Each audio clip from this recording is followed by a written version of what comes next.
Hey everyone, welcome back to a new video. I wanted to show you a little bit some updates I've made to the website and another idea I had recently that I wanted to run by you first before implementing, although I think it's a pretty good idea, so I don't think anyone's going to have anything against it really. So what's been happening here on the website? Let's see if I can catch this tracing. Haven't been able to a single time yet. Capture it. So rare to capture. Anyway, since last time, I don't even remember really what I've talked about.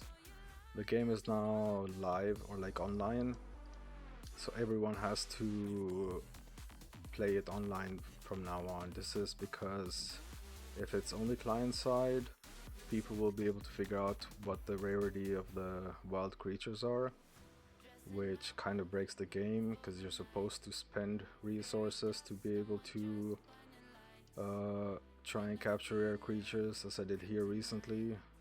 I got super lucky with this one, but in the meantime I've also paragoned once, which is something you do once you get to a super high zone. You paragon, that's the star that shows there on Noxic. I don't know if you can see it properly. But yeah, just see that it looks better on the...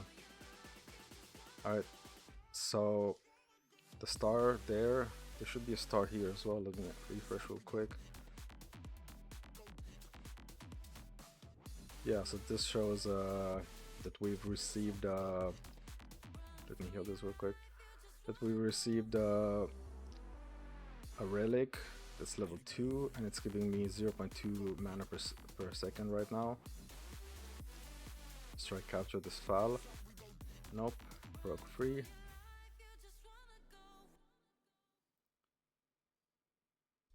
So I'm about to have my creatures faint here.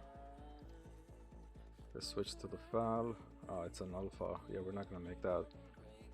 It's the boss of the zone. Anyway, now I have some time to talk. So as you can see, these revive timers here. Once you get to zone 2, you'll be able to create a apothecary, which lets you create mana potions and mana elixirs, and a revive potion. The revive potion is going to be extra costly to create, and that's on purpose because else you would just like keep reviving creatures all the time to go to deeper zones faster instead of letting your creatures level up, letting your healer level up, etc. There's still some rebalancing to do with the cost of level 1 food, how much energy does it restore, how much energy does it, same with potions. There's still some balancing left to be done. I added some images here from the main game, so still we need to like be compact about this so it can also work on the mobile. This whole section here will be like under the creatures in mobile, so it's gonna be a bit messy on mobile to play. You're gonna have to like scroll down, start building something, scroll back up, but I'm trying to like balance it properly. Another new thing that we've added recently is PvP. Now obviously this isn't connected to the website yet, this isn't even on Holozing yet, this is just testing. But if you want to test it real quick, it's going to test to play against the AI agent. So we'll just pick like which creature will go first, and you can see that we're playing against a mirror match, someone with the same creatures as us. It shows here how many creatures they have left, how much mana they have, how much mana we have. You can also change creatures mid-fight if you want. It's all going to be like based on the player. The AI is getting wrecked pretty hard here. Alright, so we won. So this is going to be, later it's going to be like a you know, it's going to search for players in your bracket, meaning creatures that are from level 1 to 10, and that the healer is also in that bracket. So it won't be too out, what's it called? Out, so you won't get like raked by someone 20 or 30 levels higher than you. We may add different brackets over time, one where it's like healer that only has certain rarity items, or creatures with only a certain average rarity. In PvP, of course, you can't stack creatures. If you want to play with two of the same creature, you have to unstack them. So you can't play with 3 Nox 6, for instance. But you know, they won't be able to stack. That's not something that's for PvP. It's only for PvE. Okay, so my idea that I wanted to talk about today is maybe a little bit controversial. I'm not sure, but I think these days it's probably fine because a lot of people are spending their voting mana on non-content, so to speak. Like they're burning rewards or they're spending it on HBD, Thunder.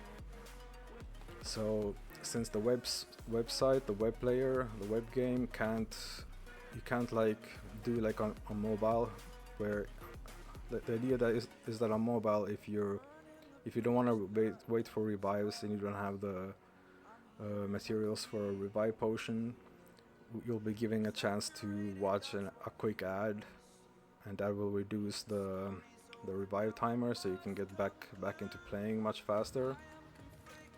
But since that's not an option web-based, as far as I know, I had this idea where we replace the ad with an upvote button.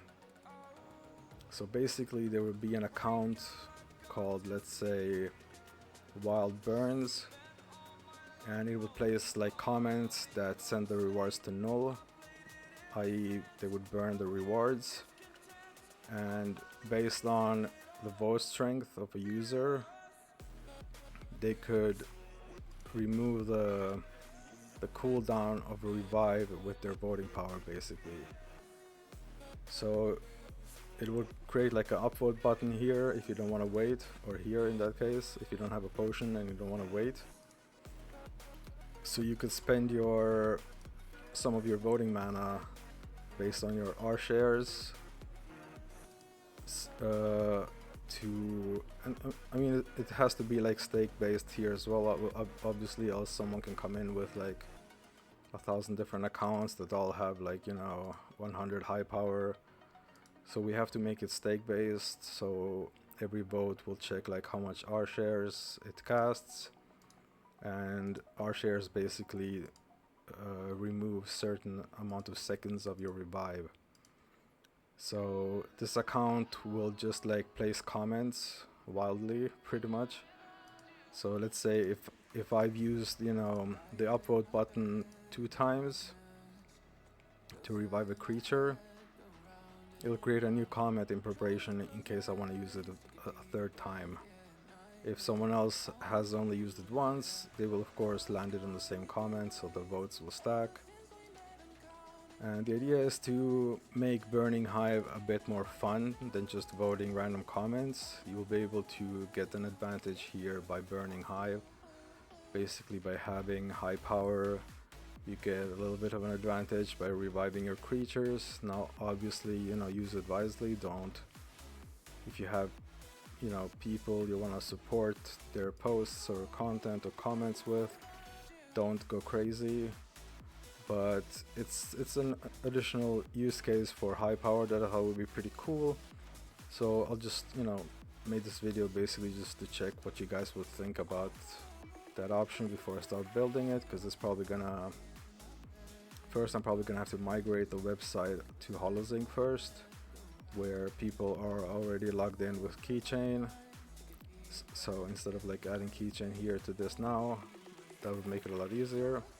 And then I have to add the whole logic behind how it places comments and how it prepares for, you know, users who want to revive a lot of creatures all at once by upvoting. It will also show you, like, you know, how big of a vote you need to remove 200 seconds of your revive based on your high power, based on your voting strength. So yeah, whales will kind of have an advantage there, but you know, it's not really pay to win, because it's just going to make it like a little bit faster for you to play the game. And you know, we may introduce some kind of zing burn as well if people like that instead, but I think voting power, you know, it's kind of more important now that we burn some hive instead of focusing too much on zing, which isn't really, like, this is just a mini game, it's not the main game anyway, so we can circle back to zing burns a little bit later, or introduce them in a different way here in this game later. Anyway, yeah, I can't I can't use my voting power now to revive them, so this video I'll just try and cut it short here. But let me know what you think. Voting power, you know, burning hive with an additional use case, is that cool or not? Or do you prefer, you know, not to include voting power in this game at all? Do you think it'll, you know, make it less fun or unfair or something? Like, I mean, yeah, I don't know, this game is meant to be fun. You can still get, like, we will still have like, my plans are to, I can't show you the paragon page right now, but I've added some other options recently where you can freeze creatures here if you don't want them to play, or if you want them to get stuck on a certain level so you can focus on PvPing. This, for instance, would be a good creature to PvP with.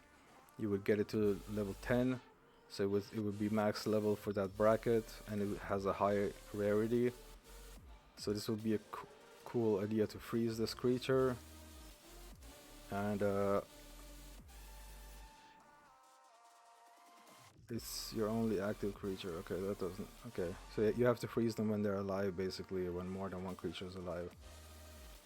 But yeah, freezing also will enable you to trade creatures. Now, naturally, this will not be the main creatures. They will have a different identity compared to the main game.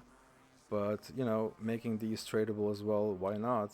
Like, we're using blockchain technology, we're using NFTs for a reason, and why not make, you know, for people who wanna capture rarer creatures but aren't that lucky, and someone gets lucky and gets a very rare one, they wanna trade it off, or before your paragon you have a lot of rare creatures and you can only take one with you on your next reset, so you can just freeze those and place them on the market if you want.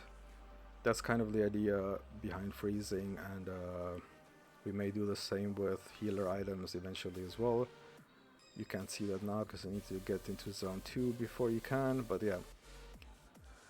Game is shaping up nicely, a lot of things to do, a lot of like nitpicking, balancing costs, balancing how much, you know, energy they give you based on your healer level, based on your creature level, what's too expensive, what's too cheap, what's, you know, are you earning too much holo dust, are you earning too much this, a lot of those things to still fix, which kind of costs a lot of time because you have to test everything.